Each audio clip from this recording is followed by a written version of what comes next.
여러분 안녕하십니까? 이번에 국민의힘 김기현 전 대표의 사퇴, 충격적인 대반전의 그 본질은 과연 무엇이겠습니까? 김기현 전 대표가 내년 총선 이준석과 함께 하려고 했던 그 충격적인 민낯이 드러났지요. 자, 더불어공산당, 민주당 대통령 후보 행세지를 했던 전과사범 이재명 큰일 났습니다.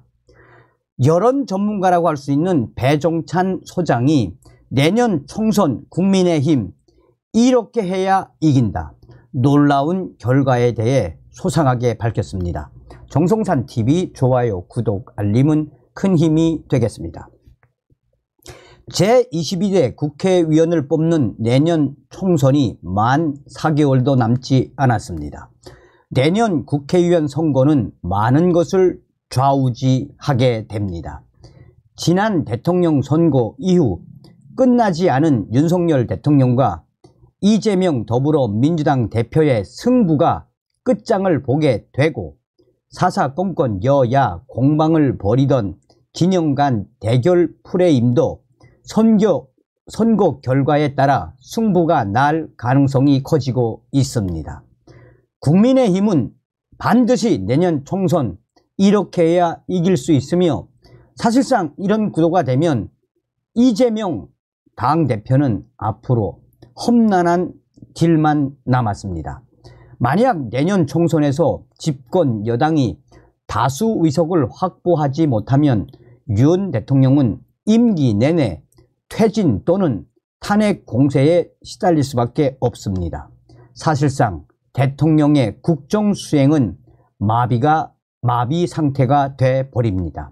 반대로 한 달에도 여러 번 재판을 받는 이재명 대표는 민주당이 내년 선거에서 패배하면 정치 생명 끝장이 날 결정적인 위기에 처하게 됩니다. 윤 대통령은 국정 운영에 운명을 걸고 사활을 걸어야 하는 정치 이벤트가 바로 내년 총선입니다. 이재명 대표는 총선 결과에 따라 온갖 역경을 다 극복하고 올라왔던 불굴의 정치인에서 나락으로 떨어지는 아수라 상황에 직면하게 될 위험을 배제하기 어렵게 됐습니다. 그야말로 내년 총선은 전쟁터나 다름이 없습니다. 그렇다면 누구나 예상하듯이 내년 국회의원 선거는 윤석열 대통령과 이재명 대표의 끝장 승부가 될까요? 표면적으로는 그렇습니다. 상징적으로도 그렇습니다. 하지만 실제로는 윤석열 대통령과 이재명의 끝장 승부가 되기 어려운 구조입니다. 선거는 흔히들 구도가 우선이라고 하는데 국정수행 지지율은 이미 기울어진 운동장이라 윤석열 대통령이 선거 돌파구를 찾기는 힘듭니다. 한국갤럽이 자체 조사로 지난 5일에서 7일 실시한 조사, 전국 1000명, 이 조사에서 내년 총선에서 현 정부를 지원하기 위해 여당 후보가 많이 당선되어야 하는지, 아니면 현 윤석열 정부를 견제하기 위해 야당 후보가 많이 당선되어야 하는지 물어보았습니다.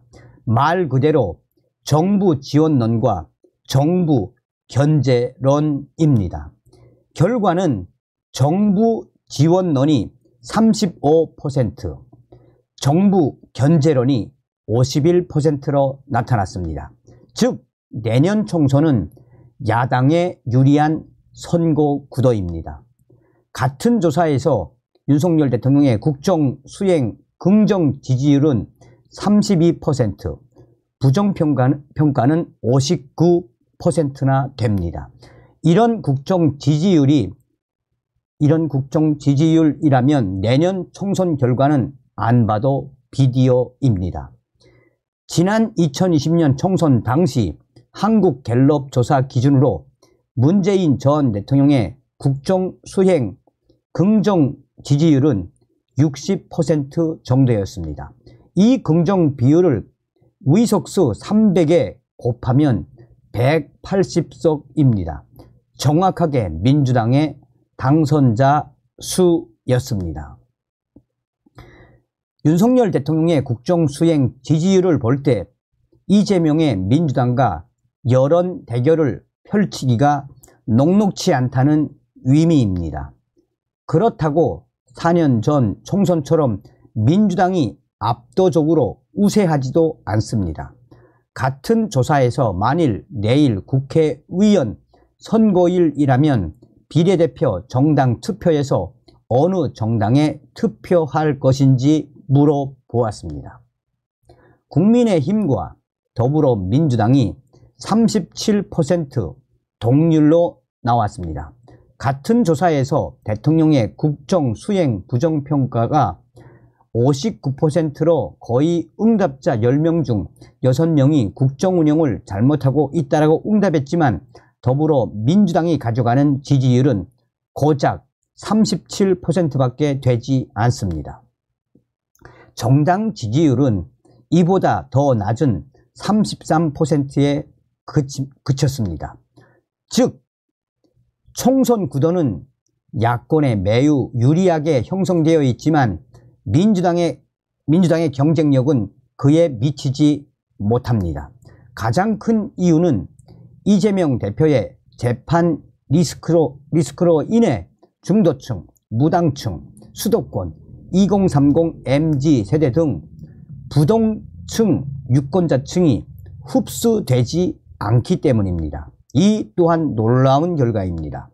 지난 10월 초 실시된 서울시 강서구청장 보궐선거에서 진교훈 당선자가 17.15%로 더 많은 득표를 했음에도 불구하고 한국갤럽 조사에서 서울 정당 지지율은 국민의힘 35%, 더불어민주당 33%로 팽팽합니다. 이재명 대표의 재판 리스크, 친명과 반명 사이의 총선 공천을 앞둔 갈등, 이낙연 전 대표의 직격 등 당내 혼란이 야기되면서 정당 지지율은 제자리 걸음입니다. 국민의힘 역시 인요한 혁신위원회의 파격적인 혁신 제안이 불발로 돌아가고 김기현 대표 체제가 혼란 속에 지금 사퇴까지 하는 충격적인 상황이 터져나온 상태입니다. 즉 윤석열 대통령과 이재명 대표의 승부라면 대통령 지지율을 감안할 때 국민의힘이 열세에 놓이게 되지만 대통령을 빼고 당대당 대결 구도로 국면이 전환된다면 대등한 승부가 펼칠 수 있는 지표입니다. 국민의힘은 반드시 이렇게 해야만 내년 선거에서 이길 수 있습니다. 그래서 내년 총선은 윤석열과 이재명의 한판 승부가 아닌 한동훈과 이재명 한판 승부가 됩니다.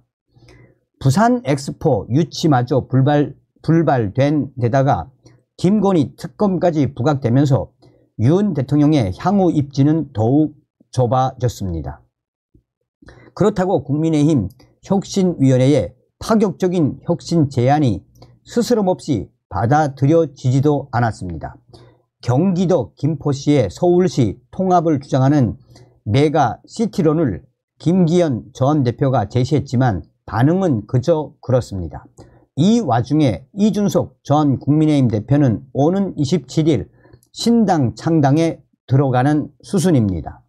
그런데 이 모든 우려를 불식하고 선거판에 등장한 인물이 한동훈입니다.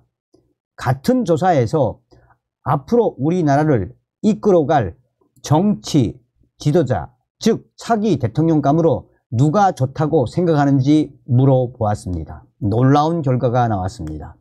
이재명 더불어민주당 대표 19%, 한동훈 법무부 장관 16%, 홍준표 4%, 이낙연 3%, 김동연, 오세훈 이준석, 원희룡 각각 2%, 유승민 1%로 나타났습니다. 이재명 대표와 한동훈 장관의 지지율 차이가 불과 3%포인트밖에 되지 않습니다. 한동훈 장관은 작년 6월 장내 정치 지도자 조사 결과에 선호도 4%로 처음 등극했고 이후 점진 상승했으며 이번 16%가 최고치입니다. 최근 총선 출마설로 한층 관심이 집중된 것으로 보입니다.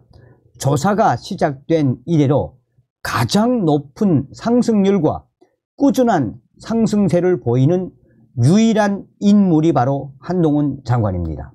대통령의 임기가 시작된 이후 최근까지 보수 진영 내에서 한동훈 장관만큼 지지율 상승세를 보인 인물은 단 한 명도 없습니다.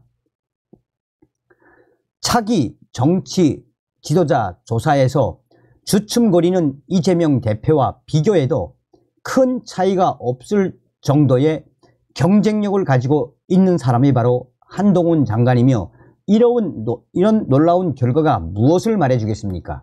대구 경북과 60대 그리고 70대 이상에서 다른 후보자를 따돌리고 가장 지지율이 높게 나오는 놀라운 결과의 주인공은 바로 한동훈 법무부 장관입니다.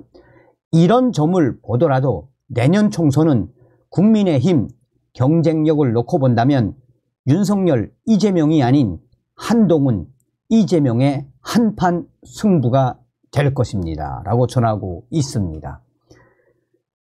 한동훈 법무부 장관이 앞으로 이 국민의힘 선대 본부장 정도 돼서 이끌어주고 또 원희룡 나아가서는 지금 거론되고 있는 사람이 누굽니까? 이동관 전 방통위원장도 거론되고 있죠. 어찌되었든 우리는 내년도 정신 바짝 차리고 총선에서 더불어 공산당 박살내야 합니다. 다음 시간에 뵙겠습니다. 멸공.